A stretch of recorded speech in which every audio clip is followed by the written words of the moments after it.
Isang mapagpalang araw po sa ating lahat, higit sa lahat sa ating Panginoon. Ako po si Mark, ang inyong lingkod, and welcome po sa ating daily devotion with Pastor Russell Ocampo. And patuloy po nating talakayin ang buhay ni Jeremiah.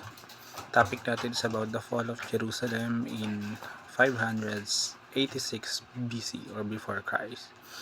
Sa scripture natin, ito po yung matatagpuan sa Jeremiah chapter 39.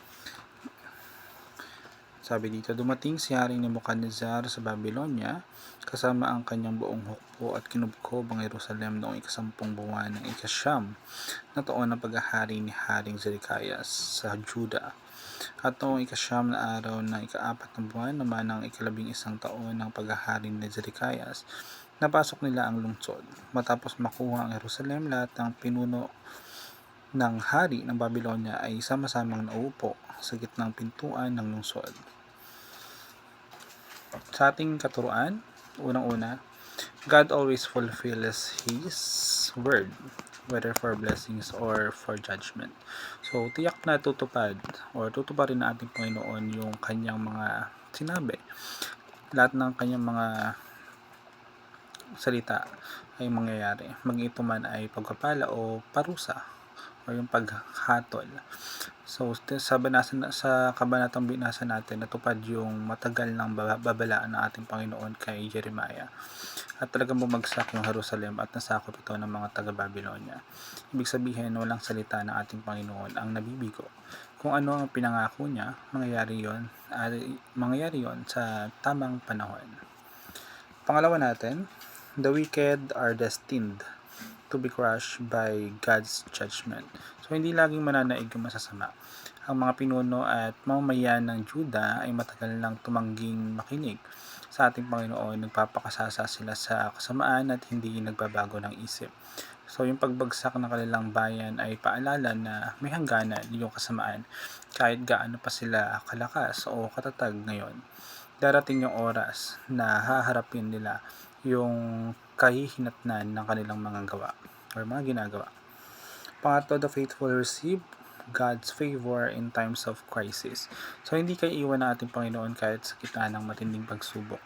Kahit na gumuho yung Jerusalem ay marami yung nagdusa. Iningatan pa rin ng ating Panginoon si Jeremiah dahil nanatili siyang tapat. Pinakita nito na hindi tayo sinasaktan ng ating Panginoon sa bagyo, kundi kasama niya tayo sa loob nito. Kahit magulo yung paligid, ligtas tayo sa Kanya. Sa ating application number 1, wait patiently for God's appointed judgment against the wicked. So, huwag tayong mainip o magtanong kung bakit nila nauuna yung masasama. Hayaan natin na yung ating Panginoon yung humawak ng katarungan. Kailangan natin magtiwala. Darating din yung tamang oras para sa lahat at kailangan lang natin maghintay ng may pasensya at huwag magpadala sa galit o paghihiganti.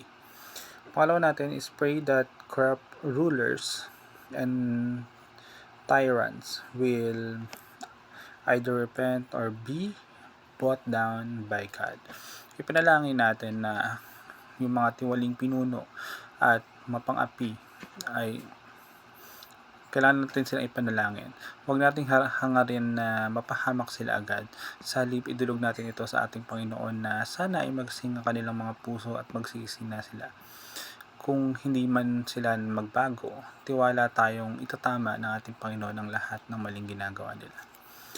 Last natin, remember that God's judgment ultimately works for the good of the righteous and the oppressed. Tandaan natin na yung lahat ng ginagawa ng ating Panginoon ay para sa ating ikabubuti.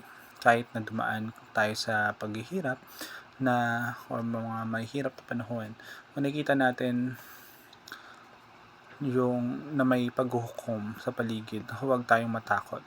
Ginagamit ng ating Panginoon ang lahat ng pangyayari para iligtas, protektahan at pagpalain ang mga taong nagtitiwala sa Kanya. So, yun lamang po ang araw. Salamat po sa pakikinig and God bless po sa ating lahat.